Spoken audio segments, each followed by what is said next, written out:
And good afternoon, and welcome to World Oregon's webinar on the Middle East with the author Marc Lynch, professor at George Washington University. I'll be introducing him in just a minute. My name is Derek Olson. I'm the president of World Oregon. We thank all of you that are joining, whether you are local in Oregon or throughout the U.S. through the World Affairs Councils of America Network. Just a quick reminder as we start this webinar, for those who haven't joined us before, World Oregon as a nonpartisan nonprofit 501c3 supports the expression and discussion of ideas and opinions and encourage people to be informed citizens. And just a reminder, the views expressed by the speakers and contributors in our public programs are those of the presenters and not necessarily represent World Oregon. With that having been said, we are thrilled about this program. And before we dive into today's, just a few announcements about upcoming programs we have. We will post the links in the chat to join us for that. First of all, yesterday we just announced we're excited to have former Secretary of Defense General James Mattis, speak June 11th at the Old Church in Portland. That's an in-person only event. And tickets just went on sale. And we're thrilled about that. There's a book bundle option, so we'll post in the chat the link for it. Again, that's June 11th, and then coming up on before that, on April 29th, is our annual fundraiser, Bridge Together, at the Reeser in Beaverton. It's a challenging time for nonprofits, as many of you know, and we need your support as a community to help make programs like this possible. So I encourage you to buy tickets and join us there, and we'll post the link for that in the chat as well. And now, without further ado, I'd love to go to today's program. Today, with the speaker, Professor Marc Lynch, is on his new book, America's Middle East, The Ruination of a Region. Professor Lynch will give a short presentation, followed by Director of Programs Tim DeRoche in conversation with questions about the book, which he's read, and questions from you in the audience that you can post in the Q&A function of Zoom.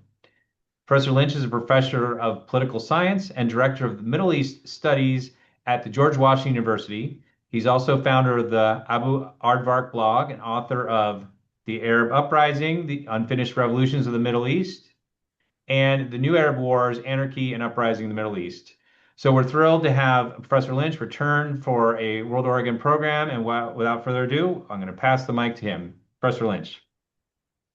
Well, great. Thank you, Derek. And it's really it's good to be able to speak to you all. I wish I could be there in person. I've been out there to the World Affairs Council there several times, and I hope to get back in person sometime soon. But this is a great opportunity, even if it's on Zoom, to talk about my new book, but also to talk about what's happening in the world. And so I had a whole book talk that I was ready to give you, but I think that given where we are right now, I think most people are probably more interested in what's happening in the Gulf, in Iran, and the war that we're now 3 weeks into. And so what I want to do is I just want to very, very briefly talk about my book and how it sets the stage for understanding how we got to where we are right now, and then pivot to talking about the war, why it started, why it's going the way it's going, and then just open it up so we can have a conversation about anything that people in the webinar would like to talk about. So the book, America's Middle East, is about the region that the United States basically built after 1991, after the collapse of the Soviet Union and the victory in the Gulf War, where the United States liberated Kuwait and delivered a pretty savage beating to the Iraqi military with the assistance of a large allied coalition, including a number of Arab states, and then left Saddam Hussein in power in Iraq, but under extremely tight sanctions. And then under the presidency of George H.W. Bush and Secretary of State Jim Baker, they very consciously set out to construct a regional order based on locking in American primacy in the region. And they crafted it around a basic structure which has remained in place since 1991. And that's, 35 years is a long time in world politics, and it's proven to be an extremely robust and resilient system. And the basic core of America's Middle East is an alliance, which is not necessarily an open one, although it's become more so in recent years, but essentially a way of maintaining cooperation between most of the Arab states and Israel against the threats that they face, primarily Iran and its allies.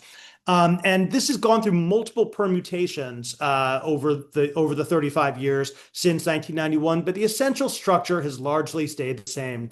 The U.S. has essentially pursued a very limited number of interests in the region, and it's done so quite successfully, despite all of the very many failures of those policies that the book discusses in great detail.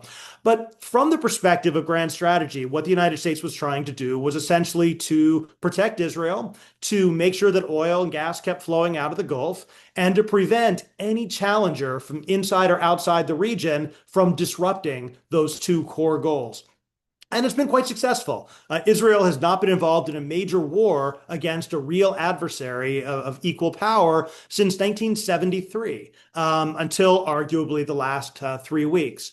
The oil has continued to flow, and that has been, kind of core to the continuing function of the global capitalist economy. And the United States has faced no real challengers from outside the region. Russia was never a real peer competitor. China has made tremendous increases in its economic and political presence in the region, but not militarily. It has neither the interest nor the ability to act as a rival military power to the United States in this 35-year period. And it was actually quite striking, actually, frankly, stunning to many people a couple of days ago when Donald Trump invited China to join a coalition to use naval forces to help open the Straits of Hormuz, since preventing China from having access to the Persian Gulf has been one of the single most important American strategic priorities in the Gulf for 35 years. Nonetheless, here we are. This order that I'm describing is one that was very, very successful on the strategic level. And if you stopped there, then you might say, okay, well, that's great. But of course, you can't stop there, because the impact of this has been tremendously negative for almost everybody in the region, except for a very small number of players. The regimes in the region, the ruling regimes, have benefited greatly from this system. They, for the most part, have stayed in power for those whole 35 years. Almost every leader that we were allied with in 1991 remains on the throne today. Or a designated successor to, in other words, a smooth transition of power. And that is the most important thing that most of our allies in the Middle East want from us. They want to stay in power. And basically the deal that we have offered them is, you do what we want, keep Israel safe, keep the oil flowing, don't invite in any challengers, and we will guarantee the survival of your regime and the security of your state. And again, that has, for the most part, been a great deal for the regimes of the region, to the extent that the regimes of the region are often better custodians of America's Middle East than the United States is. Every single president since Clinton, after Clinton, Bush onward, has basically come in determined to change this regional order, to try and invest less in the region, have, maybe pivot to Asia, to find ways to have less military investment. And every single one of them has ended up being drawn back into almost the same basic core policies. It's really remarkable how consistent U.S. policy of the region has been over the course of 35 years, where you've had wild swings back and forth, Republican to Democrat, and changes in almost every policy everywhere. But in the Middle East, things have, despite stylistic differences, things have remained very, very consistent. And that was true, I would say, all the way up until the last year or so with the current Trump administration. Not the first Trump administration. The first Trump administration was really quite conventional. People don't understand how conventional it really was. The Trump administration's policy was essentially to push the Abraham Accords, which were about making it easier for Arab states to cooperate with Israel against Iran while ignoring the Palestinian issue. He did tear up the nuclear agreement between the United States and Iran, But that was not a change, to something different. That was going back to the way things were before Obama signed the deal. And so basically, beyond that, Trump did nothing that really significantly changed U.S. policy in the Middle East in his first term. So again, as I was saying, this has been very good for the regimes of the region. Countries in the Gulf have gotten fabulously wealthy, and they've benefited enormously from American protection in exchange for keeping the oil and gas flowing. And Israel has remained secure, perhaps too secure, given some of the choices that it made that have led us to the moment we're in now. But essentially, the regimes, Israel and the Gulf states have done extremely well. And everybody else in the region pretty much has suffered for it. And it's almost hard to describe how bad the situation has been in the Middle East for the last 10, 20 years in terms of almost every developmental indicator, kind of economic growth, corruption, inequality, infrastructural degradation, the absence of democracy, poverty, wars, failed states, refugees. Everybody kind of knows the Middle East is in bad shape, but I think it's important to, kind of really see very clearly and very seriously just how bad it really is in terms of everybody outside of the small circle of elites that benefit from American support. Everybody else has seen their quality of life, their security, their basically anything that people care about has gotten much, much worse in the last 20 years. And they can't really do anything about it because these regimes are almost all autocracies, which basically refuse and crush any attempt to have a voice in politics, to have any form of accountability, to change anything. And so the United States has always talked about wanting to spread democracy, but in the Middle East, it very much does not want to spread democracy, and it never has.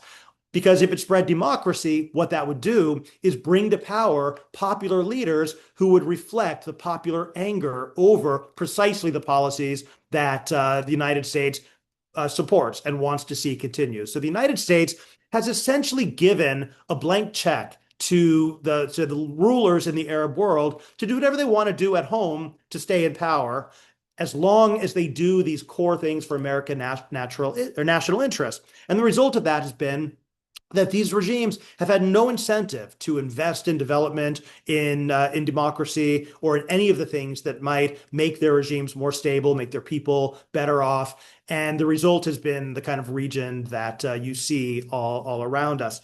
Now, I could go on and on and on about this, and I'm happy to, if you have questions.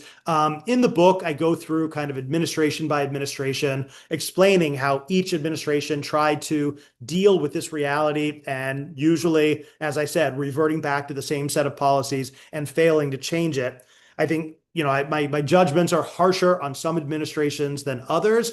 But even the one to which I'm the most sympathetic, the Obama administration, the cold reality is that even though Obama tried quite hard to change the region by supporting democratic transitions during the Arab Spring, by negotiating a nuclear agreement with Iran, by trying to restart the Arab-Israeli peace process, the reality is that he failed at every attempt. Everything he tried to do failed. And that, I think, is indicative of the problems that we face in the Middle East. It's such an entrenched, resilient system in which the regimes and the powers in the region benefit from that it is almost impossible for the U.S. to extricate itself or to meaningfully change it.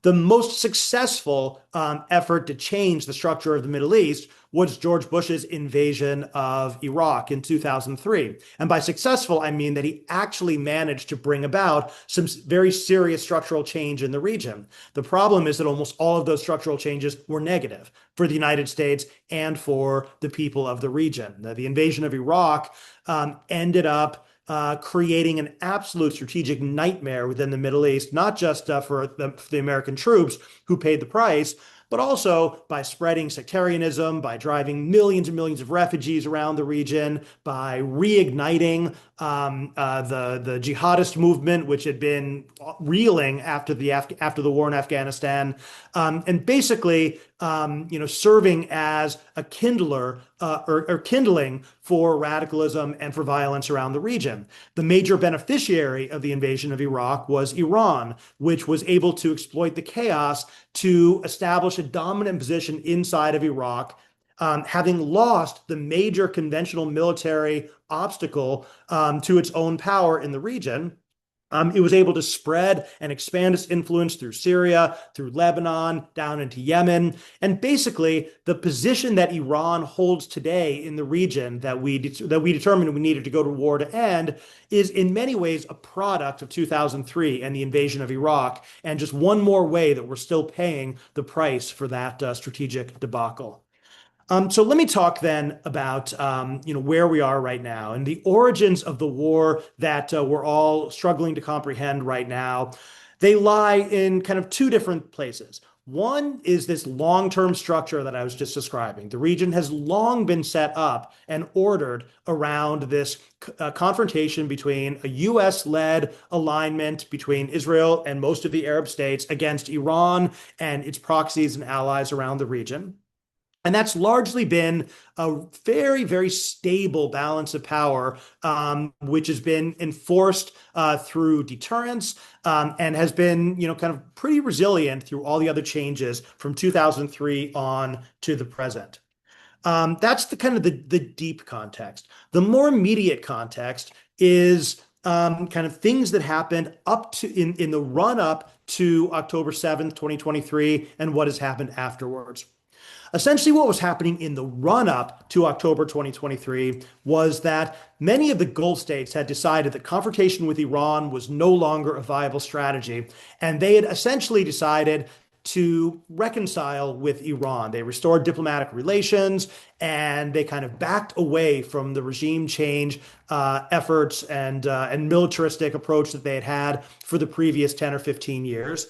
And they saw this as part of a broader de-escalation of the regional proxy wars and conflicts, which had torn the region apart from 2011 on to roughly 2021.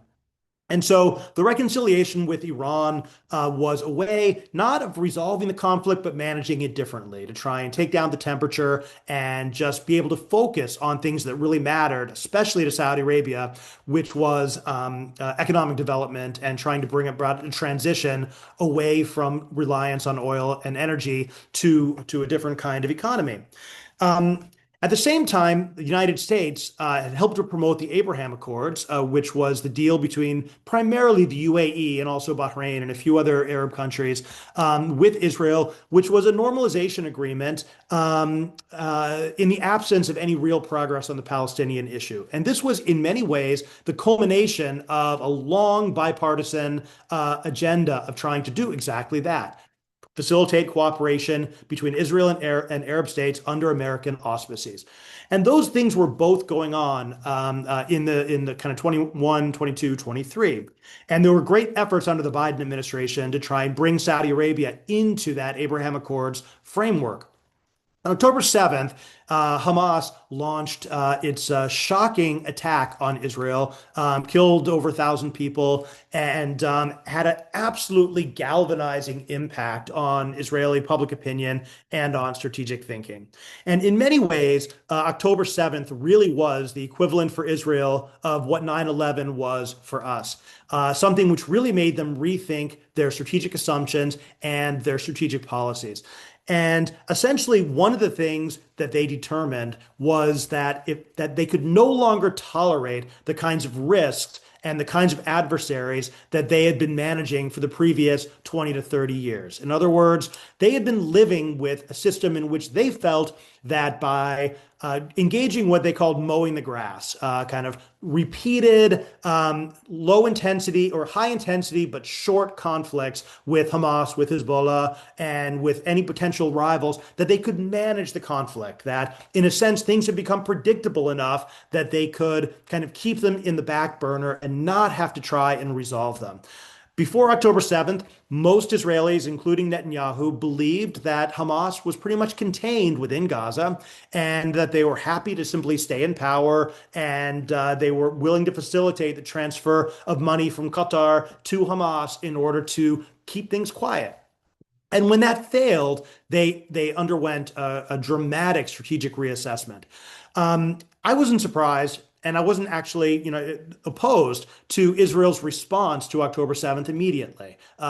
Any country would have responded the way that they did. But it was also clear that if they began a ground offensive to try and destroy Hamas completely, it was going to become an absolute fiasco. They did, and it did.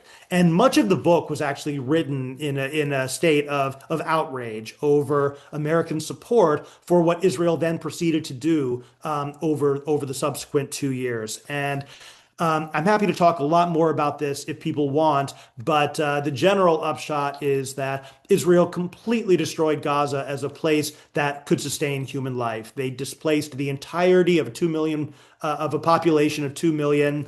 The official number of people they killed is 72,000, but we all know that it's a lot more than that because those are only the bodies that were identified. There's huge numbers of people still buried, dead people still buried under the rubble. Complete destruction of all infrastructure, apartment buildings, schools, hospitals, bridges, water treatment facilities, farms, basically everything which makes human life sustainable. They basically completely destroyed Gaza as a place, as a place. It no longer exists anymore. And the ceasefire and the board of peace that you've read about are essentially simply an international effort to figure out what to do with the remains. And, a lot of people get really worked up over whether or not to call this a genocide, and I actually don't care what people call it. These were horrifying war crimes, I believe, and the complete and total destruction of an entire people.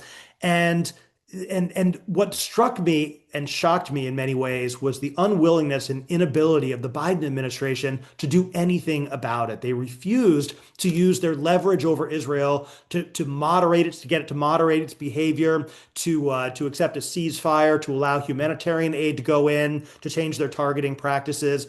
And there's the whole chapter in the book that you can look at if you like to document all of this. But it basically was something which I thought at the time represented, in a sense, a death knell for America's Middle East. I equated it to the Suez Crisis of 1956, which many people in retrospect view as the end of the British Empire in the Middle East. Now, it turns out that I might simply have been premature because I think actually this war with Iran is the equivalent of the Suez Crisis. America's Middle East is coming crashing down around our heads, and we have no idea what is going to replace it.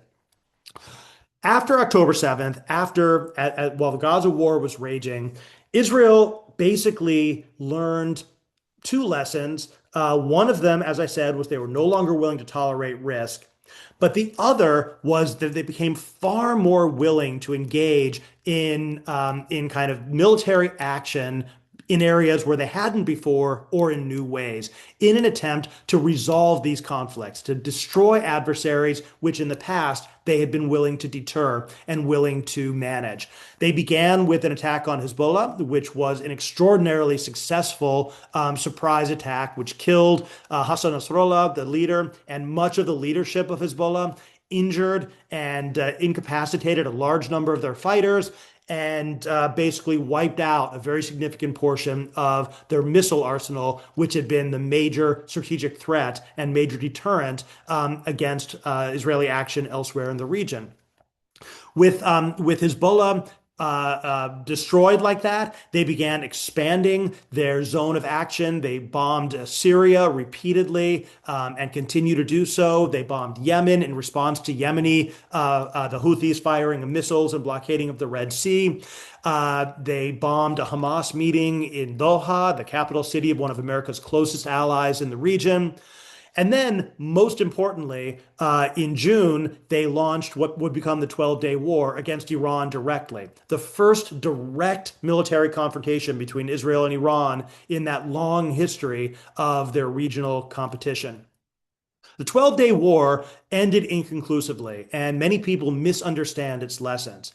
Many people came away from the 12-day war with the understanding that Israel had essentially massively degraded Iranian capabilities while suffering very little in very few costs in exchange. They view the 12-day war as kind of this lopsided battle between an extremely effective Israeli air campaign and Iranian inability to penetrate Israel's Iron Dome air defense systems. But in fact, something quite different actually happened. Israel did. It caused great damage to Iran in the 12-day war. There's no question about that. They had some impact on Iran's nuclear program and missiles, but not as much as people think they did, clearly, given what Iran is doing now. But Iran basically did the same thing to Israel in the 12-day war that they've been doing to the Gulf and to Israel and to the United States in the current conflict. They began the campaign by firing large numbers of drones and extremely cheap missiles in an attempt to basically exhaust Israel's supply of interceptors and degrade their defense capabilities. And then when the point was reached that the air defense systems were degraded, they then began launching their better missiles, their more effective, higher payload missiles, which did in fact begin getting through the Israeli air defense system, missile defense systems, and causing more and more damage on the ground. When Donald Trump came in at the end of the 12-day war, dropped the mother of all bombs on the Fordo complex, and then told Israeli pilots to turn around and go home, people saw this as him rescuing Iran, but he was actually rescuing Israel as well. This was a ceasefire that was imposed because things were getting out of hand. Israel did, in fact, come close to exhausting its supply of interceptors, and the United States had to rapidly resupply them. And that was in 12 days. We're way beyond 12 days now. So at the end of the war, the combatants on both sides, Iran and Israel, fully expected that there would be another round of fighting. So did Hezbollah, by the way. And instead of sitting back, licking their wounds, they began immediately rearming and recalibrating and preparing for the next round of conflict. And when that conflict, actually came on February 28th, it really didn't catch anyone by surprise. Israel's lesson that it drew from the relative failure of the 12-day war was that, number one, it did, in fact, have military supremacy, that it did not have to worry about that Iranian air defense systems. Number two, that they stopped too soon and that the only thing that would actually give them security in a lasting way would be to overthrow the Iranian regime and make it incapable of ever mounting threat again. That stopping the nuclear program alone would not be enough, and that they needed to actually overthrow the regime. And number three, that the war needed to be short because they didn't want to risk running out of interceptors again. Iran, for its part, was extremely frustrated because what they learned was that what they had understood to be a very clearly telegraphed rational strategy, which was moderation and carefully managed escalation, was not recognized or rewarded. They didn't attack the Gulf. They didn't attack the Straits of Hormuz. They didn't do a whole set of things they could have done. And they expected the United States and Israel to recognize that. And in fact, what they believed was that US and Israel took that as a sign of weakness rather than as a sign of restraint. So basically, the combination of that meant that when Israel and the United States launched the surprise attack on February 28th, it was a little bit of a surprise, but not that much of a surprise. It was surprising that they managed to kill Ali Khamenei and a number of IRGC leaders and regime leaders on the first day. It was not a surprise that this happened in the middle of ongoing negotiations because the United States had done the same thing in the last round of negotiations, attacking in the middle, trying to gain surprise. Iran responded with instead of like a carefully gradations of escalation, they attacked hard and fast and all at once and began attempting to impose serious costs right away. They started attacking the UAE, Saudi Arabia, the Gulf states. They attacked American interests and targets, and they attacked Israel. And their strategy was a very clear one. Exactly as in the 12-Day War, they began with a lot of the cheap Shahed missiles and the drones and trying to exhaust and to degrade American and Israeli and Gulf interceptors. And don't be fooled by the high rate of interceptions that you saw in the early days. They're supposed to. Basically, they're using $3 and $4 million interceptors to knock down $30,000 drones. And Iran can sustain that level of that level of exchange. They then began targeting air defense systems, radars, computing facilities, basically trying to go after the defense systems themselves. Again, mostly with these cheaper and disposable drones and missiles. As they began hitting more and more of these facilities, and as the air defense systems became weaker, they began using their better missiles to target places of value. And they have done tremendous damage already. You're following this in the news. You can see what they've been doing by targeting oil refineries, oil production facilities, which they haven't really done very much yet. They're holding it in reserve, showing that they can do it, and then basically saying, look, if you do this to us, we can do it to you. That's what happened last night when Israel, apparently against American preferences, bombed the major Iranian natural gas production fields. Iran immediately retaliated by bombing Qatar's. And they've immediately taken like 20% of the entire global liquid natural gas supply offline. They closed the Straits of Hormuz with hardly doing anything, simply by saying that they had, meaning that tankers are not willing to take the risk of going through. They've got the price of oil at, I think it's $110 a barrel now. And they've clearly demonstrated the resilience of the regime and the resilience of the state, despite taking massive damage, despite the United States and Israel imposing truly massive infrastructural and personnel costs on Iran. And they truly have. There's been no sign whatsoever of degradation of Iranian command and control. Their strategy continues to be effective, and they seem to be settled in for a long war. And a long war is what Israel can't sustain. It's not clear the United States can sustain it, and the Gulf states are absolutely freaking out about it. And the Gulf states, despite what you may be reading, are absolutely furious because they feel that they've been exposed in an existential way to exactly the threats that American protection was supposed to prevent. And in their view, the fundamental bargain which made America's Middle East work has been shattered because the United States and Israel launched a war that they hadn't been consulted on and that they were not protected against. And so right now, I mean, all bets are off. There's never been in my professional life such a wide range of potential outcomes and so much uncertainty about where things are going. And I'll just stop there and kind of take questions for the second half hour. And I'm happy to speculate about where things might be going or to fill in the gaps of what I said. But so for the rest, go and buy the book. Oops. Hey, Hey, Tim. thank you, Mark. Tim DeRoche here, World Oregon's Director of Programs.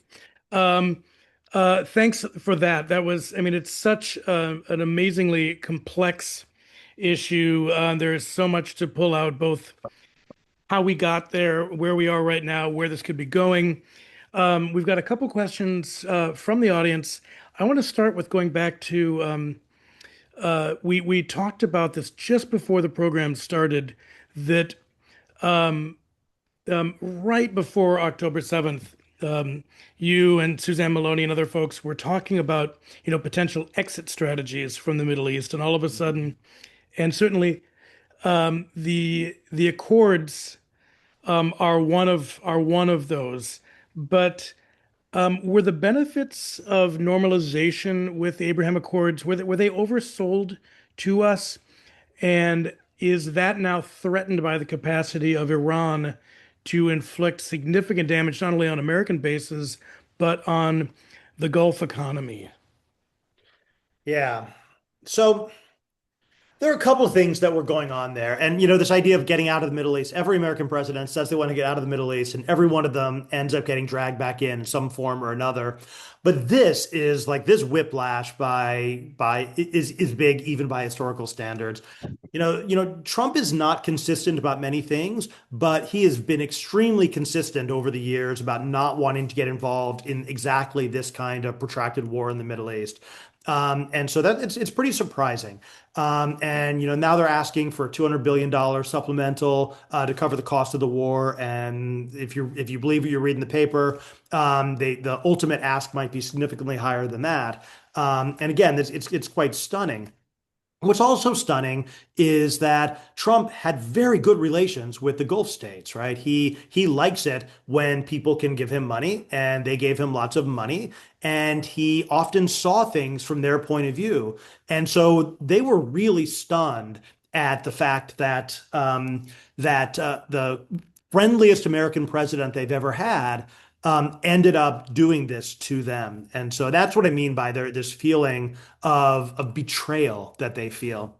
And I think they have reason to feel that. So why would Trump do this?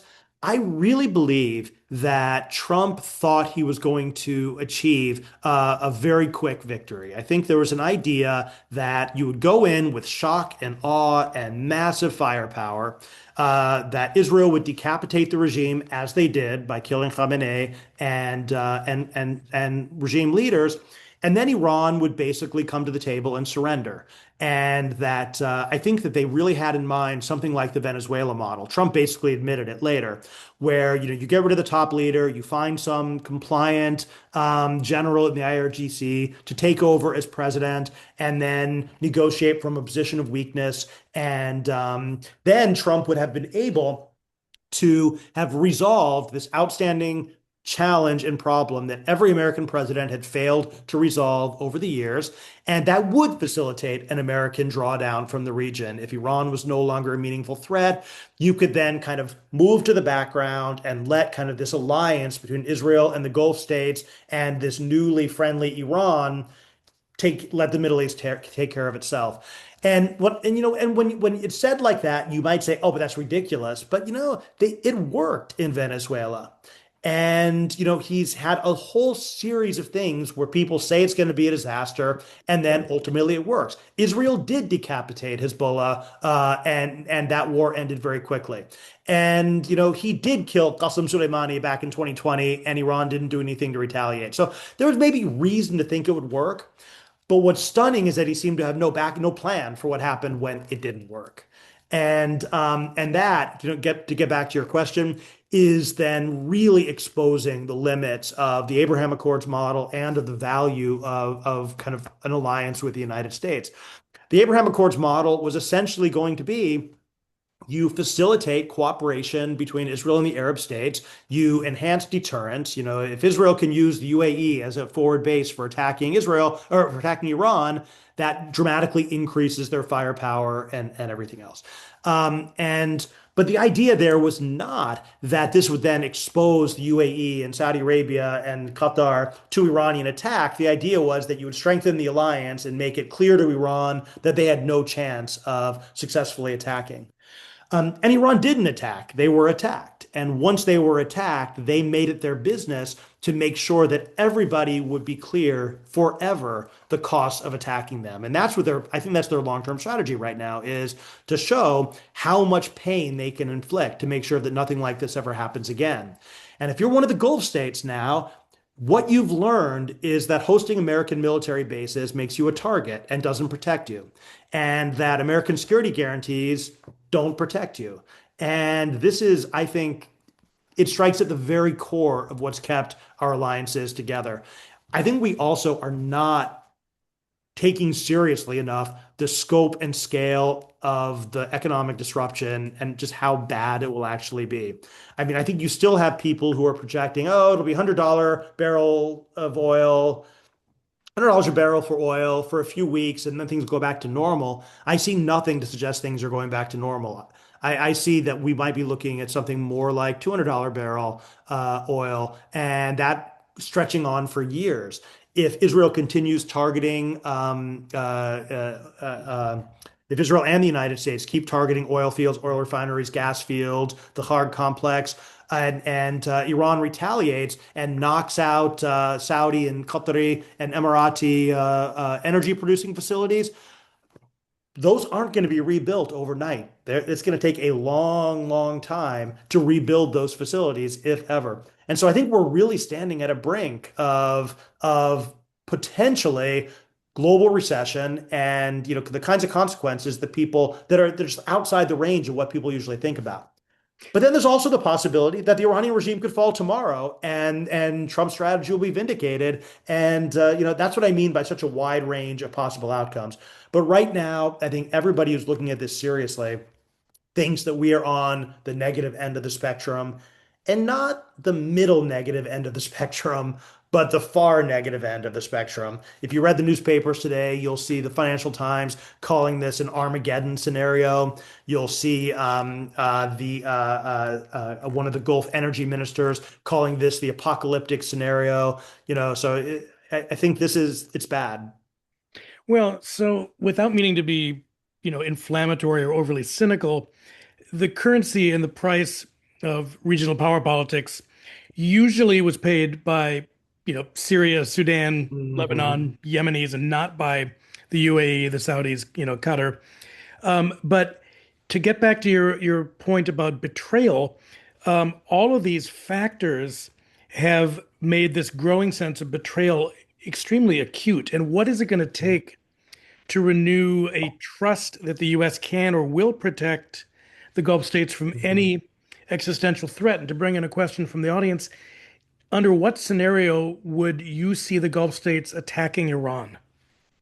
No, those are great questions, both, and I don't know the answers to them. I think that so what you're seeing right now, people will look at something that Gulf officials say today, and they'll want to read it backward 3 weeks, and that's wrong. The Gulf states did not want this war. They did not. They were very much against it. Once they realized that the war was inevitable, and they knew that because they had the Omani foreign minister was telling them what was going on in the negotiations, and they understood the negotiations weren't serious. So at that point, they decided to say, okay, if you're going to go to war, do it in such a way that we get left out of it. Make it quick, and make sure that we're not targeted. And then the war happened the way that it did, and then the sense of betrayal that I was describing, and it'll be very, very difficult to ever restore that sense of trust.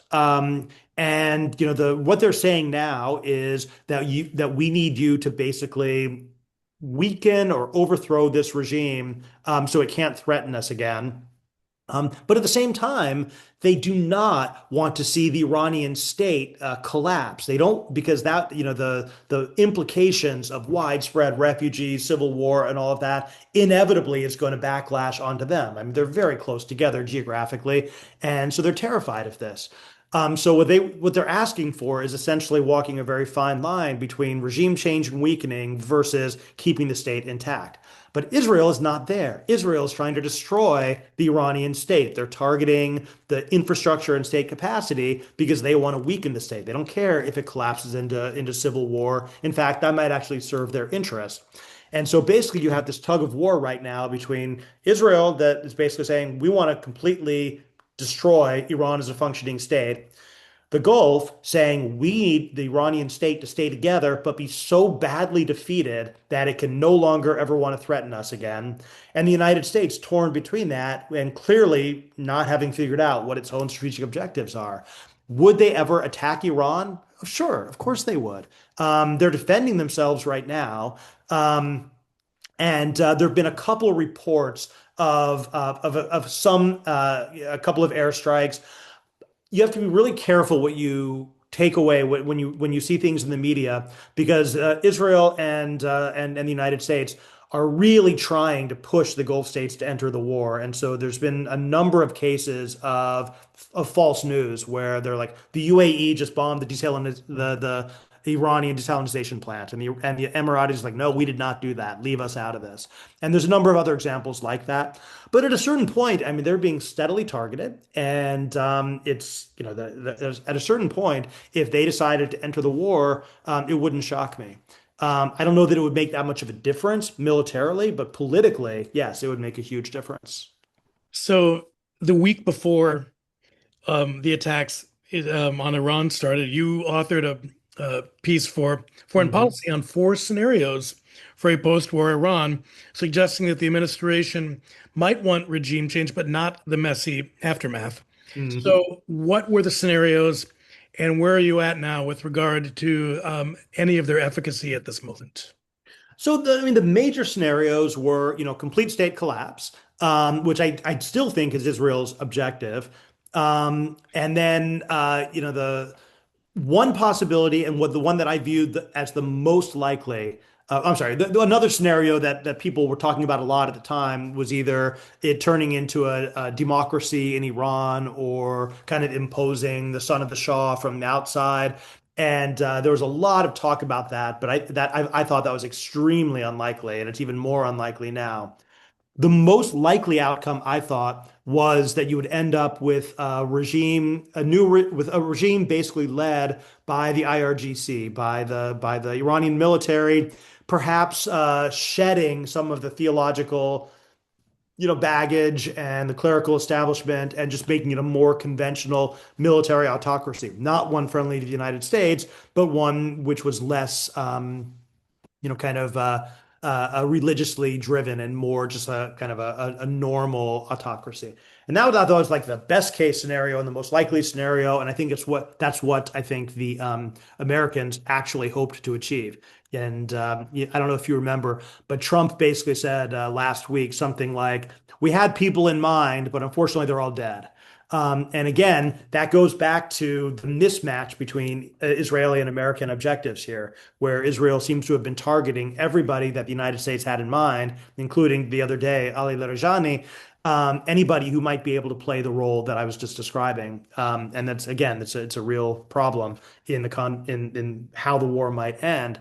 One scenario that I didn't even really consider and probably should have is that Iran actually wins the war, that the current regime survives in its current form, and the United States and Israel have to end the war. And sure, Trump will declare victory, but it'll be a pretty hollow if the regime survives with its all of its capabilities intact. And based on where things are going right now, I would actually say that that scenario is significantly more likely than it was 3 weeks ago, than I thought it was 3 weeks ago. I also think state failure collapse is more likely than it was 3 or 4 weeks ago. And the fact that we have that delta between those two completely opposite outcomes kind of tells you how much fog of war there is right now. I think the Iranian system has proven far more resilient than many people expected, but everything has its limits. I mean, at a certain point, anything is going to fall apart no matter how well built it is. And so, in a sense, that's what Israel is trying to do, is like trying to destroy so much that it'll ultimately collapse. And the Iranians are betting that they can do more damage to the global economy and to America's allies before that will happen. So where does this leave the anti-regime protests that were happening and that had really developed such, amazing momentum prior to this? And where do you think this is going to leave the protest movement um, when the fog clears? So, I mean, not to be too glib about it, but there's a certain irony about calling on Iranians to go out into the streets when you're bombing the hell out of the streets, right? It's like there's a real tension there between hoping that your attack will get. And this is basically the policy that you see being articulated by Israel explicitly and by many Americans, is that we are killing the regime forces. We are weakening their repressive capability. Now it's your job to take to the streets, finish the regime off, and Yeah.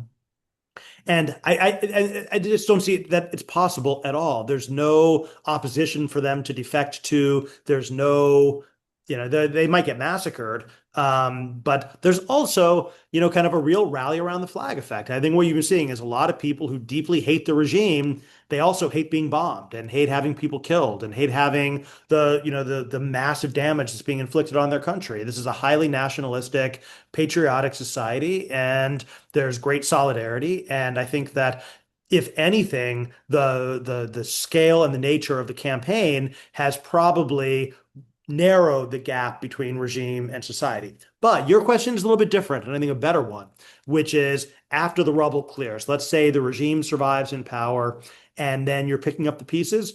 I do think that there's plenty of space for then opposition to reemerge and say, you brought this on us, and we suffered alongside you. We demand a reckoning. We demand a role. I can definitely see that happening, but I don't see it because I mean there is like profound anger and rage pre February 28th. We've seen these recurrent eruptions of popular opposition and mobilization and everything.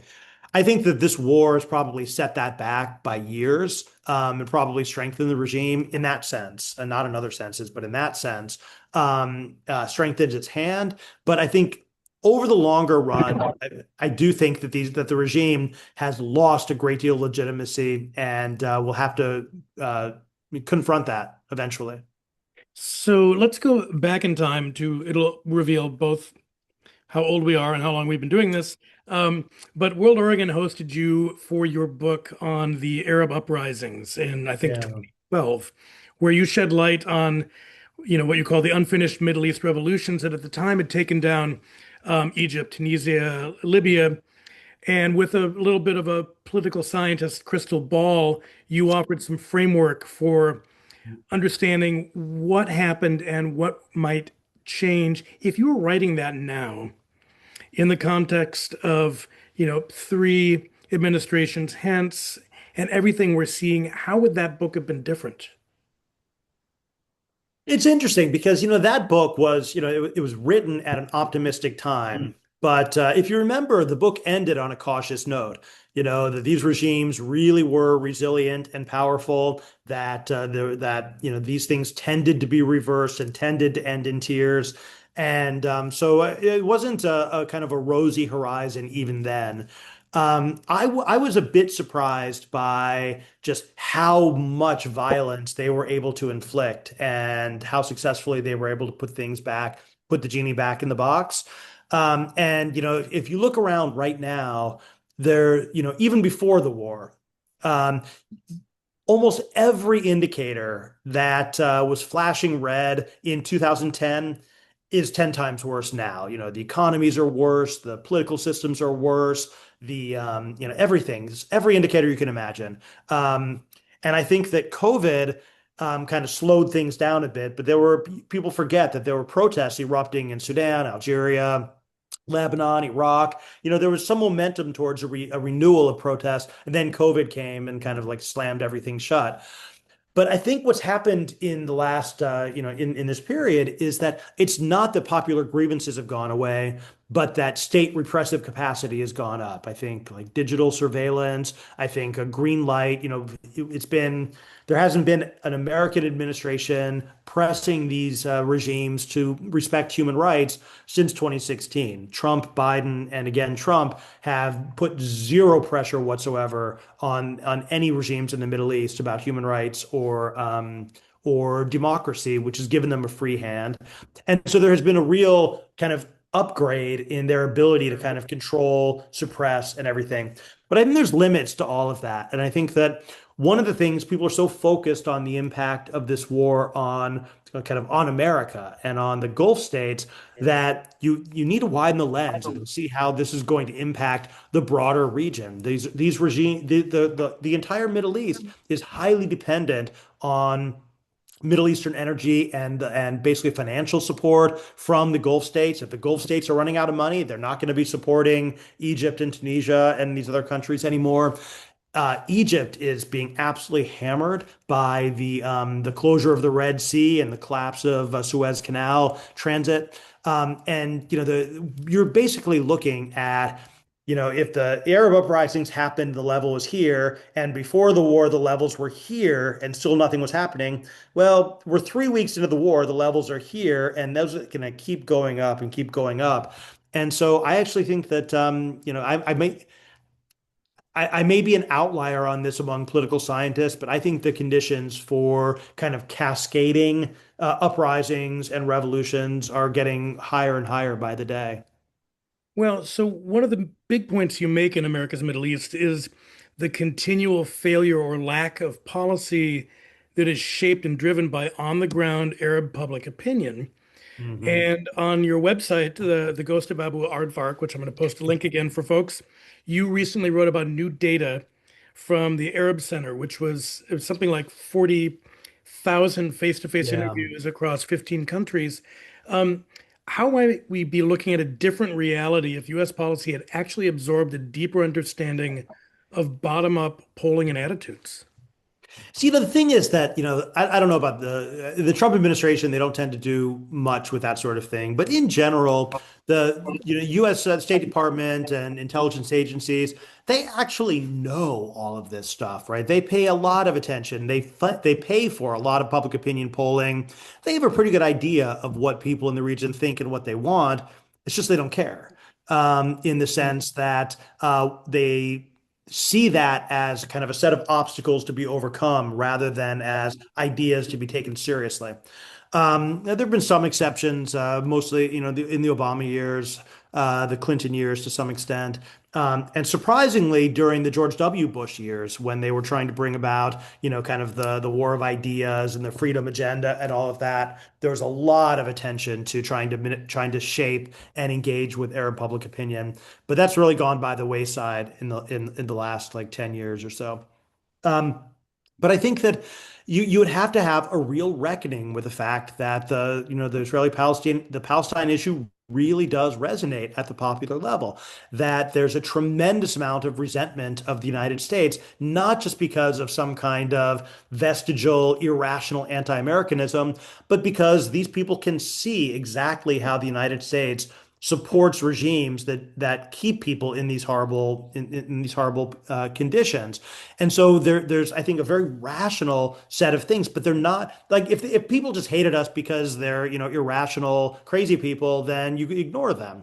But if you look and you say, okay, you actually have specific grievances that can be met, I think there are a lot of policies that could be adopted that could actually, help to reduce that level of the tension. So I've become more and more. You mentioned our advancing age, and I've become more and more cynical and realist as I go along.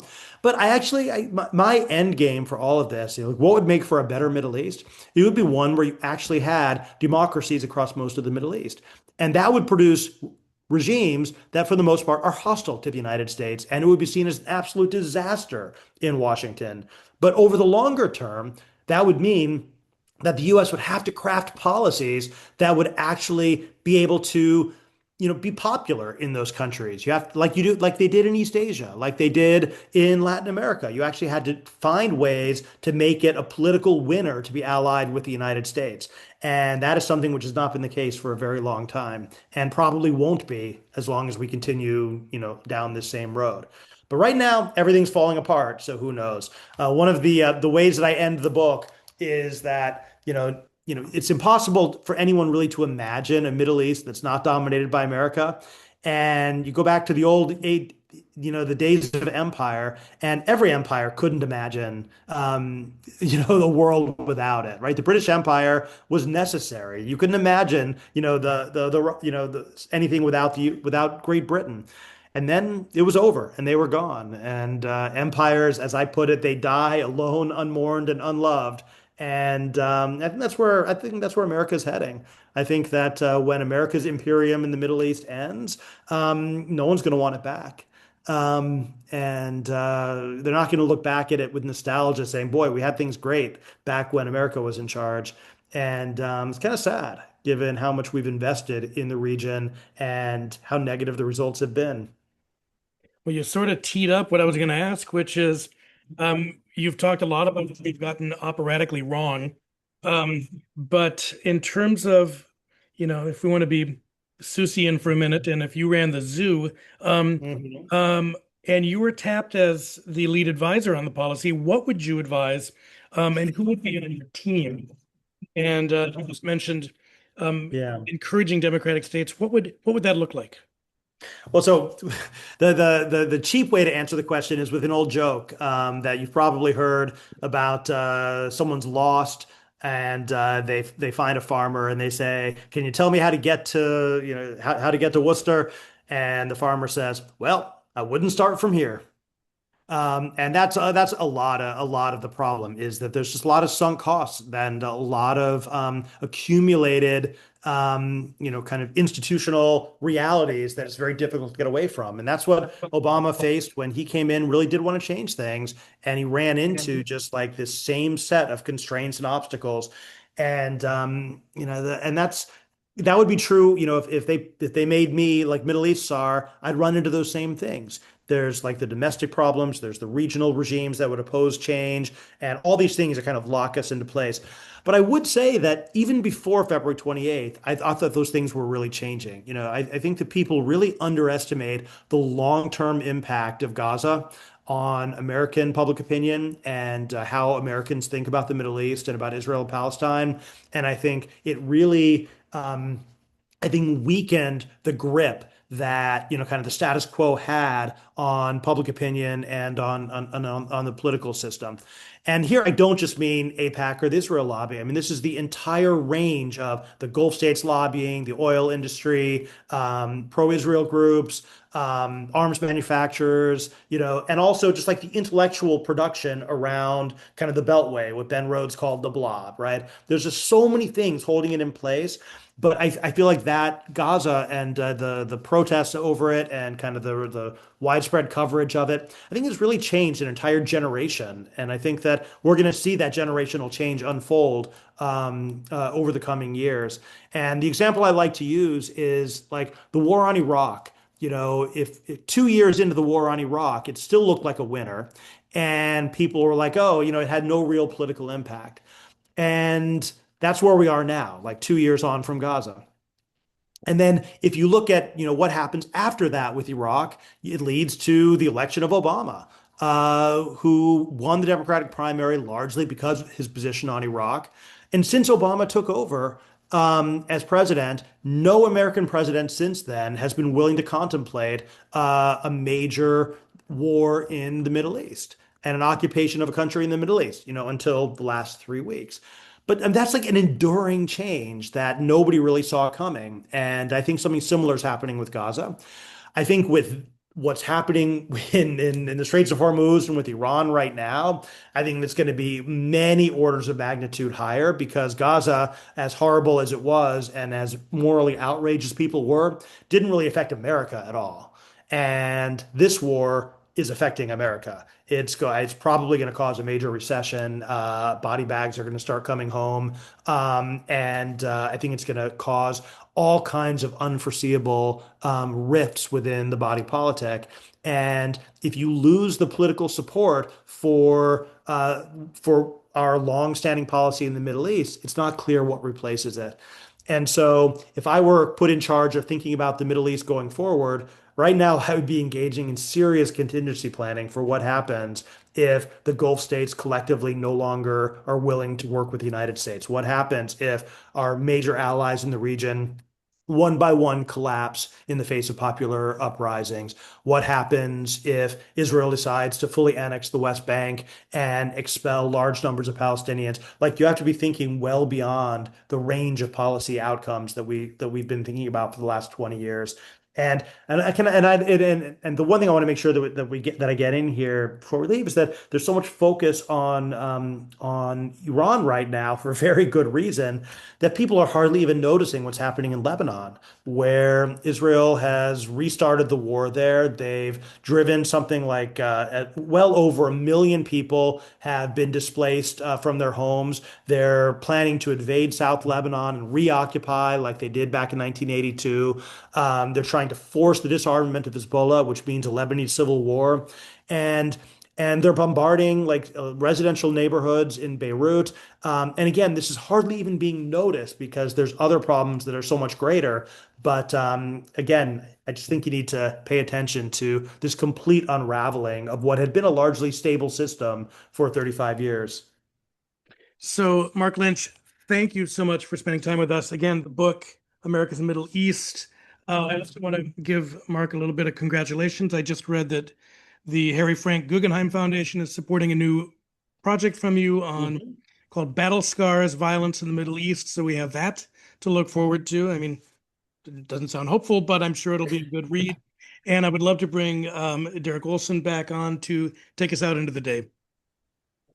Well, Professor Lynch and Tim, thanks for the very sobering discussion, and Professor Lynch for your expertise and thoughts on this challenging issue. And World Oregon and our World Affairs Councils of America colleagues around the U.S. will endeavor to continue to have experts on about this topic. And I encourage you to support World Oregon and our sister World Affairs Councils wherever your community may be, either at our upcoming event on April 29th, Bridge Together, or in your local World Affairs Councils, support them, because this is how you have nonpartisan, engaged dialogue on hot issues of the day with experts like Professor Lynch. So thanks all of you for joining. Thanks for the excellent questions from the audience. Please check out Professor Lynch's book, and we will see you on a future webinar. Thanks again, everyone. Thank you.